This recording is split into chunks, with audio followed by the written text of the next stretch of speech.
Bonjour. Aujourd'hui, puisque le Kosovo est à nouveau dans l'actualité, j'aimerais vous parler de la guerre du Kosovo et de l'agression de l'OTAN contre la Serbie. Attaque sous soi-disant des motifs humanitaires qui n'a pas été autorisée par l'Organisation des Nations Unies. Mais Madeleine Albright voulait absolument, je dis bien absolument, que le Kosovo soit une plateforme de l'OTAN et des États-Unis dans les Balkans. Et Madeleine Albright n'a pas changé. Rappelez-vous ce qu'elle disait des enfants irakiens qui étaient en train de mourir à cause des sanctions américaines. We have heard that 500,000 children have died. I mean, that's more children than died in Hiroshima. And you know, is the price worth it?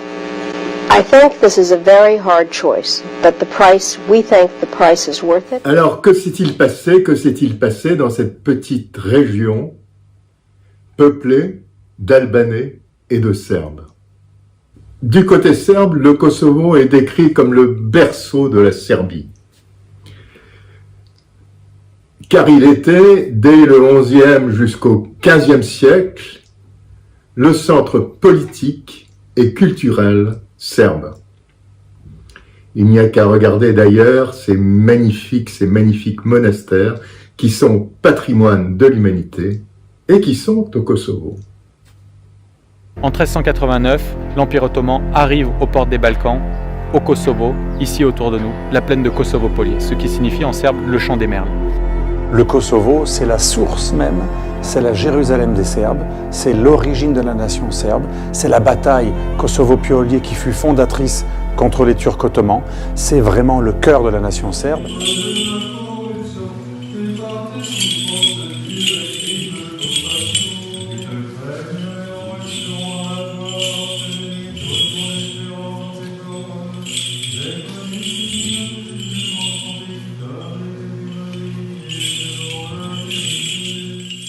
La région est autonome jusqu'en 1989, date où Slobodan Milosevic décide de rattacher le Kosovo à la Serbie. Pourquoi? Parce que à ce moment-là, toutes les républiques de Yougoslavie commencent à demander l'indépendance. La Bosnie, la Croatie bien sûr, toutes ont des mouvements d'indépendance. Il y a une révolte contre le pouvoir central. Alors cette décision de rattacher le Kosovo à la Serbie n'est pas bien prise du tout à Pristina, la capitale du Kosovo. Il y a une énorme manifestation contre le pouvoir, elle fait 24 morts, dont deux policiers serbes. Les partis indépendantistes sont à ce moment-là, pour la plupart, non violents. Nous sommes maintenant en 1995. La Yougoslavie, comme vous le savez, a complètement éclaté. La Bosnie, la Croatie se sont en allés. Ils ont l'indépendance. Et c'est à ce moment-là que naquit l'UÇK, une guérilla indépendantiste. En 1997, l'organisation UÇK arrive à avoir de nombreuses armes en contrebande venant d'Albanie. En début 1998, la recrudescence des attaques de l'UÇK font que il y a une présence accrue de ces troupes paramilitaires et serbes au Kosovo. À partir de 1998. 1998 encore, Belgrade mène une très grande offensive contre l'UÇK dans une région centrale du Kosovo. C'est l'un des principaux bastions du mouvement indépendantiste. Un centre de coordination de la vérification du Kosovo, créé par l'OCDE, est installé à Kumanovo, en Macédoine, pour informer clairement l'OTAN de ce qui se passe au Kosovo. En février 1999, je me rends moi-même en Macédoine, à Kumanovo, où je dois faire un reportage sur les forces françaises qui sont stationnées sur place et qui éventuellement pourraient protéger et extraire la mission de vérification qui est au Kosovo. Changement de décor, nous sommes en ex-Yougoslavie, en Macédoine plus exactement, à quelques kilomètres de Kumanovo. Ici, les forces françaises d'action rapide ont reçu une mission, évacuer nos ressortissants du Kosovo tout proche en cas de besoin. Malheureusement, on me refuse de partir avec les commandos. Je ne peux les suivre qu'en entraînement en France. Un exercice grandeur réelle a été concocté. Les hommes qui se préparent à l'action viennent des GCP, mais aussi du commandement des opérations spéciales.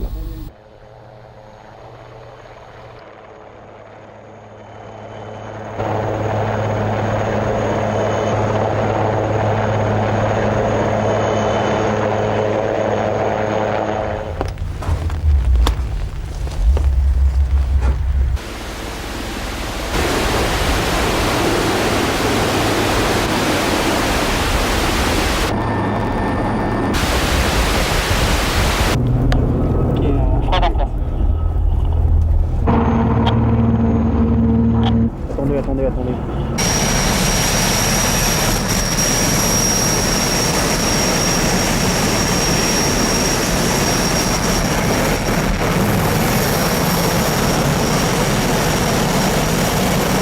Alors, les négociations de Rambouillet s'ouvrent.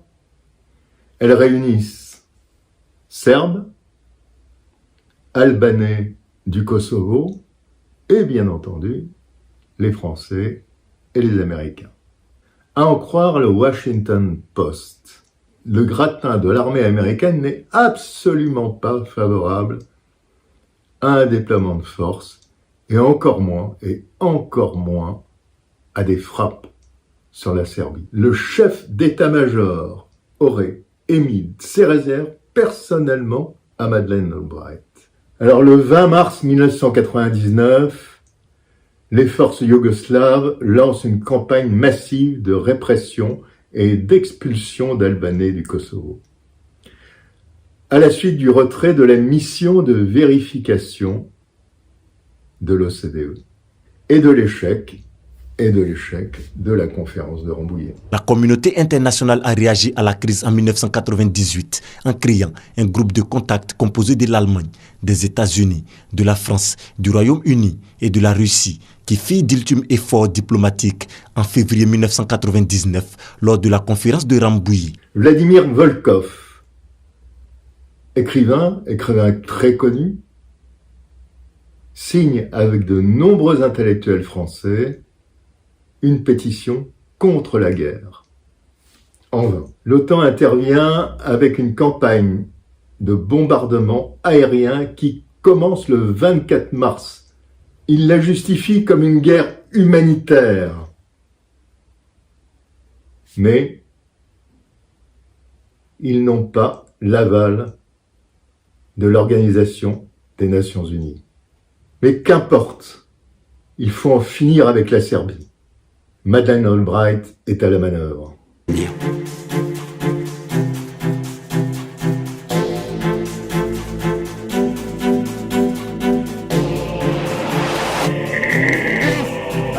Le 24 mars 1999, l'OTAN donne l'ordre de détruire des cibles militaires serbes en Yougoslavie. C'est le début de l'opération Allied Force. 78 jours de frappes aériennes intenses, plus de 38 000 sorties effectuées. Bonsoir, l'OTAN a lancé depuis un peu plus d'une heure une nouvelle vague d'attaques en Yougoslavie. Le bilan de la première, celle d'hier soir, fait l'objet de 2 commentaires différents. Opération réussie, disent les militaires alliés, qui parlent d'une quarantaine de cibles atteintes et d'aucun appareil de l'OTAN touché. Des dizaines de morts et de blessés, notamment chez les civils, disent de leur côté les Serbes. Nous essaierons tout à l'heure d'entrer en relation avec leur ministre des Affaires étrangères. Le régime Milosevic se radicalise, les Kosovars craignent des représailles. Des milliers de manifestants ont mis le feu à l'ambassade des États-Unis en Macédoine et Moscou continue d'agiter la menace d'une réplique dont on ne connaît pas les contours. C'est très historique moment qui est au contraire de amitié entre les Serbies et la France, alliance historique entre nos pays, entre nos peuples. Ces frappes qui duraient plus de 70 jours semblent mener une impasse jusqu'à la conclusion d'un accord entre la République fédérative de Yougoslavie et les envoyés spéciaux de l'Union européenne. Le conflit armé s'arrête le 11 juin. 11 juin, avec le retrait des troupes de l'armée yougoslave du Kosovo. Le 10 juin 1999, la guerre au Kosovo se termine. Mandatés par les Nations Unies, près de 35 000 soldats forment la Kosovo Force, ou KFOR. Parmi eux, 8 000 Français.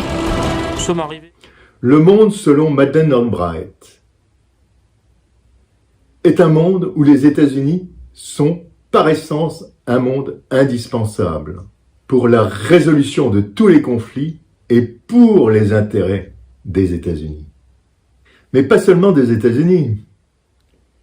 L'Albright Group, société de Madeleine Albright, siège au conseil d'administration d'HypoNet, l'un des principaux opérateurs de téléphone mobile du Kosovo. La République fédérale de Yougoslavie a estimé entre 1200 et 5700 morts les civils qui ont été tués par les bombardements de l'OTAN. En 2010, un rapport d'enquête du Conseil de l'Europe, fait par le parlementaire suisse Dick Marty, a révélé que durant la guerre, l'UCK avait organisé un trafic d'organes prélevés sur des prisonniers serbes. C'est un trafic d'organes qui est fait sous le nez des internationaux, et ça, il ne faut pas l'oublier. Parce qu'avant d'enlever les organes, on tue les gens. Les captifs étaient emmenés en Albanie où l'on prélevait des organes, principalement des reins, et vendus sur le marché international. Après la guerre, une liste compilée indique que plus de 13 500 personnes ont été tuées et ont disparu au cours du conflit. Environ 200 000 Serbes et Roms ont fui le Kosovo. À ce long convoi militaire se mêlent également des civils serbes. L'arrière de leur voiture regorgeant d'affaires, ils sont partis de Peć ou de Pristina, craignant des actes de vengeance des Albanais de souche. Je vais en Serbie. Écoutez, j'espère que les choses se passeront bien ici, mais pour l'instant, vraiment, je préfère partir. Où allez-vous? Vous allez en Serbie? Oui, je pars à Niš. Vous pensez que c'est dangereux? Écoutez, oui, c'est dangereux, tout est possible. Et donc la Serbie est devenue l'un des pays où il y a le plus grand monde de réfugiés en Europe. Les Serbes restants, car il y en a toujours au Kosovo, ont été victimes d'abus invraisemblables. Oui, c'est dur. Nous vivons entourés par les Albanais. Moi, concrètement, je vis dans un quartier où tous les voisins sont albanais. Dire quelque chose, nous allons rester. Nous n'avons nulle part où aller. Ici, c'est la terre serbe, la terre sainte, et personne ne peut nous en chasser. On peut dire aujourd'hui que la perte du Kosovo par la Serbie est le traumatisme national. C'est la perte face à l'ennemi existentiel, ottoman, turc. Cela signifie la soumission du non-musulman au nouveau dominateur turco-ottoman. Alors l'indépendance du Kosovo a été proclamée bien plus tard, le 17 février 2008, lors d'une session extraordinaire du Parlement et des institutions provisoires du Kosovo, qui a déclaré cet État indépendant de la Serbie. Cette dernière s'y opposant évidemment farouchement. Mais aujourd'hui encore, le Kosovo n'est reconnu que par 114 des 193 pays membres de l'ONU. Les troupes de la KFOR sont toujours présentes sur place et la mission européenne EULEX encadre police, justice et administration locale. Le chômage est l'un des plus hauts du continent européen. Le pays vit sous perfusion internationale. Il est la plaque tournante de nombreux trafics et la réconciliation entre Serbes et Albanais est encore bien lointaine. L'indépendance n'est pas seulement contestée par Belgrade, mais le Kosovo n'est pas reconnu par l'Organisation des Nations Unies. Le Kosovo veut se doter d'une armée et le Conseil de sécurité se réunit en toute urgence. Oui, bonjour à tous. Il y a des fantômes qui reviennent hanter les assassins et le Kosovo est la mauvaise conscience de l'Occident. On a fait la guerre pour le Kosovo et c'est notre échec éclatant. Le pays le plus corrompu d'Europe, le plus mafieux, celui qui a fourni le plus de djihadistes à Daesh et à Al-Qaïda, le plus gâté aussi. 5 milliards d'euros y ont été déversés. Alors c'est mal vu d'en parler, ces histoires de Yougoslaves découragent les Yaka Faucons sans frontières. Mais ça nous touche directement. Par exemple, la semaine dernière, pendant le match de la Ligue des Champions entre le PSG et l'Étoile Rouge de Belgrade, 4-1, une gigantesque banderole avait été déployée pour dire « Merci à la France de 14-18 ». Adieu à la France qui n'existe plus. Eh bien, c'était à cause du Kosovo. C'est parce que le 11 novembre, à l'Arc de Triomphe, le président serbe a été relégué loin des autres chefs d'État, alors que l'armée serbe a été notre allié la plus héroïque en 14-18. 40% de ses hommes y sont restés d'ailleurs. À sa place, l'Élysée avait mis Hashim Thaçi, le président du Kosovo. Ça lui a bien plu d'ailleurs, le soldat inconnu, les honneurs militaires, les troupes passées en revue. Et vendredi, il a fait voter à son Parlement la création d'une armée du Kosovo, 5000 hommes et 3000 réservistes, de quoi faire une bonne petite guerre balkanique. Évidemment, les derniers Serbes qui n'ont pas encore été chassés du Kosovo s'inquiètent. Et ils ont raison ou pas ? Bien sûr. Pour fêter le vote, Hashim Thaçi a remis son treillis du temps où il était le chef de l'Ušeka, la guérilla qui assassinait les Serbes.